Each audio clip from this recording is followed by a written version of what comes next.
నమస్తే. Welcome to our channel. నేను సిరి.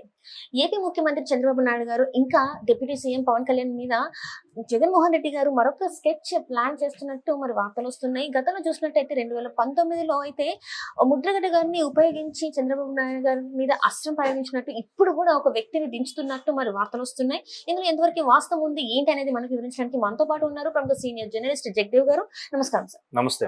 Sir, ఇప్పుడు చూస్తుంటే గతంలో చూస్తే 2019 ఆ టైం ఎన్నికలప్పుడు ముద్రగడ గారిని జగన్మోహన్ రెడ్డి గారు వాడుకున్నారని, చంద్రబాబు నాయుడు గారికి పంపారని చెప్పేసి వార్తలు ఉన్నాయి. ఇప్పుడు కూడా ఇంకొక వ్యక్తిని ఉపయోగిస్తున్నారు ముఖ్యమంత్రి చంద్రబాబు నాయుడు గారి మీద, ఇంకా డిప్యూటీ సీఎం అయినాక పవన్ కళ్యాణ్ గారి మీద.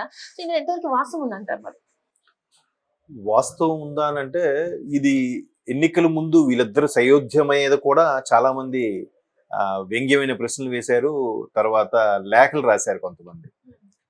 బహుశా ఆ లేఖలు రాసే వాళ్ళ కోసమే ఈ మీరు అడిగిన ప్రశ్నలో సారాంశం అయి ఉంటుంది. ఎందుకంటే ముద్రగడ పద్మనాభం గారు 2014-19 మధ్యలో చంద్రబాబు నాయుడు గారు సీఎం గా ఉన్నప్పుడు తుని దగ్గర చాలా పెద్ద ఇష్యూ అయ్యింది.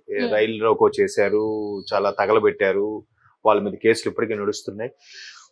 కాపు ఉద్యమ నేత ముద్రగడ పద్మనాభం పిలుపు మేరకు వేలాది గతాల్లో వచ్చిన కాపు సైనికులు లేదా కాపు కార్యకర్తలు ఎవరైతే ఉన్నారో వీళ్ళందరూ కూడా వాళ్ళకి కావాల్సిన హక్కుల కోసమో లేదా కాపు సామాజిక వర్గ మేలు కోసమో ఫైట్ చేశారు. అది కాస్త హింసాత్మకంగా మారింది. చాలా మంది ప్రాణాలు కూడా కోల్పోయారు.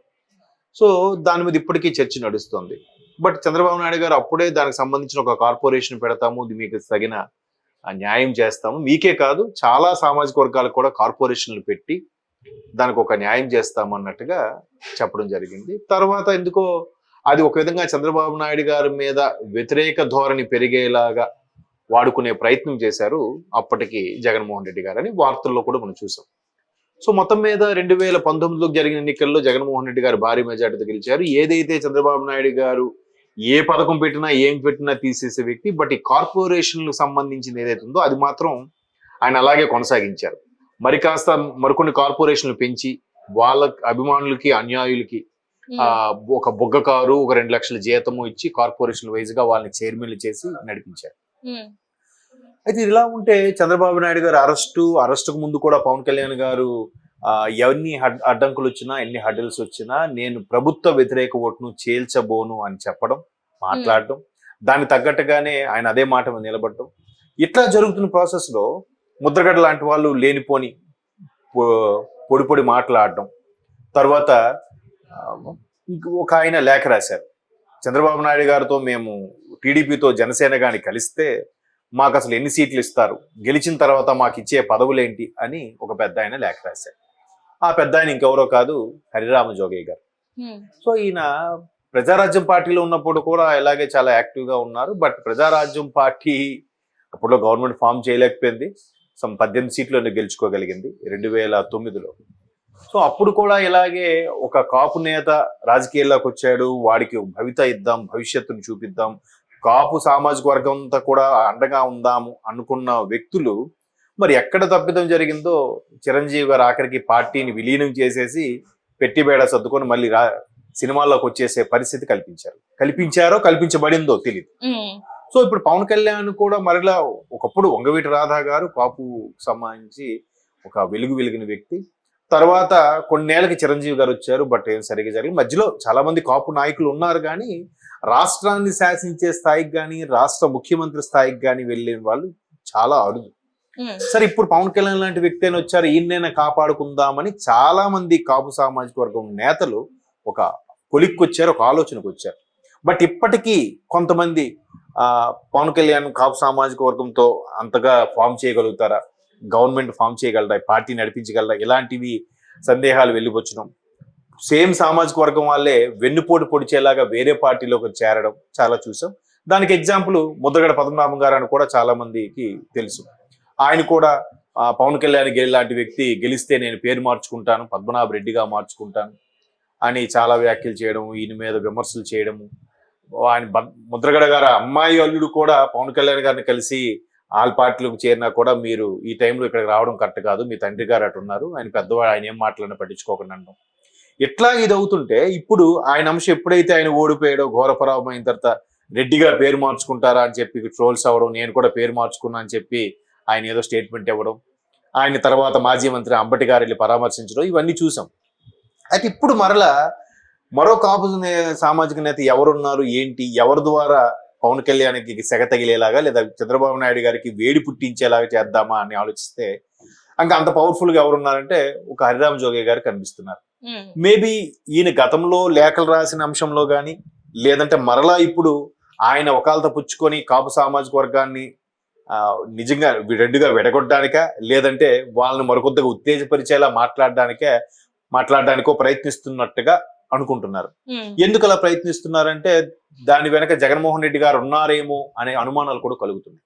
ఇప్పుడు చంద్రబాబు నాయుడు గారిని పవన్ కళ్యాణ్ కలిసి ఫస్ట్ టైం తాడేపల్లిగూడలో సభ పెట్టినప్పుడు కూడా ఎన్నికల ముందు ఆ రోజు పవన్ కళ్యాణ్ గారు క్లారిటీగా చెప్పింది మాట ఏంటంటే, ఇంతవరకు మాతో ఎవరెవరైతే నడిచారో ప్రయాణం చేశారో వాళ్ళని ఎట్టి పరిస్థితుల్లో వదులుకోం, మనల్ని కాదనుకొని పర్టికులర్ సామాజిక వర్గాన్ని కాదనుకొని ఎవరైతే వెళ్ళిపోయి అక్కడి నుంచి లేఖల రూపంలో రాయడం, అక్కడి నుంచి నిరసనలు తెలియజేయడం, పక్క పార్టీ వాళ్ళతో కలిసి హేళనగా చేసే వాళ్ళు ఉన్నారు, వాళ్ళు మరలా అక్కడ అవకాశం లేకుండా మరలా వెనక్కి వచ్చే ప్రయత్నం చేస్తే మాత్రం అటువంటి వాళ్ళకి జనసేన తలుపులు తెరవబడవు, మూసే ఉంటాయి అంటే వాళ్ళని తీసుకోమని చెప్పారు. అంటే ఇండైరెక్ట్ గా ముద్రగడ పద్మనాభం గారు అవ్వచ్చు, లేదా హరిరామ్ జోగే గారైనా అవ్వచ్చు. సో ఎందుకంటే ఇప్పుడు అరే ఏదో నేను పార్టీని ఒక్క సీటు కూడా గెలుచుకోలేని పార్టీని మీద ఎంతగా విమర్శ చేస్తుంటే ఎందుకు జగన్మోహన్ రెడ్డి గారు పవన్ కళ్యాణ్ అంత టార్గెట్ చేశారు? నిజంగా ఆయనకు ఆదరణ లేదు, ఒక్క ఎమ్మెల్యే సీటు కూడా లేని నాయకుడికి ఎందుకు అలా చేశారు? పోనీ ఏదో చంద్రబాబు నాయుడు గారు ఈయన సయోధ్య కుదుర్చుకొని మీకు ఒక 30 సీట్లు ఇస్తాం, మేము ఎంత గెలుచుకుంటాం, మీ ఓటింగ్ పర్సెంటేజ్ అంత ఉంది అని ఏదో వీళ్ళు మాట్లాడుకుంటే ఈయన లేఖ రాయడం ఏంటి బహిరంగంగా? ఈయనకైనా వచ్చి బాబు మా తరపున నువ్వు వచ్చి మాట్లాడని చెప్పారా పవన్ కళ్యాణ్? లేకుండా లేఖ రాయడం ఏంటి? ఎందుకు ఆ కవ్వింపు చర్యలు? సో దీని వెనుక జగన్మోహన్ రెడ్డి గారు ఉన్నారంటున్నా, జగన్మోహన్ రెడ్డి గారు ఉన్నారా, లేదా ఈ వ్యక్తే నాకు మా ప్రాధాన్యత తగ్గుతుంది, నేను మా ప్రజల్లోనూ మనుగడగా ఉండాలి అని ఆలోచించి ఈ విధమైన లేఖలు రాస్తున్నారా? లేదంటే ఇంత పెద్ద వయసు అతను ఏదో రాజకీయాల్లో గౌరవ పదవులు తీసుకోవాలి, లేదా అంతగా ఇది లేకపోతే ఇంటికి పరిమితం అవుతారు. బట్ గౌరవంగా రాజకీయాల్లో ఉన్నారు అని అంటే ఒక గౌరవ అధ్యక్షుల పదవులు అలాంటివి స్వీకరించాలనుకున్నప్పుడు గౌరవపదంగా మాట్లాడాలి, పార్టీని తక్కువ చేసే కాకుండా ఎదుటి పార్టీని కించపరిచేలా కాకుండా మాట్లాడాలి. మాకు ఎన్ని ఇస్తారో చెప్పండి. ఇంక పవన్ కళ్యాణ్ గారు ఇంకా మాటేలాడలేదు. అప్పుడే మీరు ఎన్ని సీట్లు కేటాయిస్తారో చెప్పాలి, గెలిచిన తర్వాత మాకు ఏ పదవులు ఇస్తారని చెప్పాలని ఈయన డిమాండ్ చేయడం ఏంటి? నాయకుడు చూసుకుంటాడు కదా, నాయకుడు మాట్లాడుకుంటాడు కదా. 5 ఏళ్ళు అప్పుడు ఒక్క సీటు కూడా గెలుచుకోలేనప్పుడు అప్పుడు ఎందుకు లేఖ రాయలేదు? పవన్ కళ్యాణ్ 2 చోట్ల ఓడించినప్పుడు ఎందుకు లేఖ రాయలేదు? గెలిచిన ఒక్క ఎమ్మెల్యే సీటు కూడా మళ్ళీ వైసీపీలోకి వెళ్ళిపోతే అప్పుడు కూడా ఎవరు లేఖ రాయలేదు? అప్పుడు ఏ సామాజిక వర్గం ఏమైంది? పవన్ కళ్యాణ్ గారు ఆవేదన కూడా అంతే. కృష్ణానది ఒడ్డున అసలు వంగవీటి రంగా గారు నడుచుకుని వెళ్తుంటే వెనక వేల కొద్ది జనాలు ఆయన వెనక ఫాలోవర్స్ వెళ్ళేవారు. అంత ఆదరణ వ్యక్తిని కూడా ఎలా కోల్పోయాం మనం? ఎందుకు కోల్పోవాల్సి వచ్చింది? ఆయన హత్య గావించబడ్డాడు.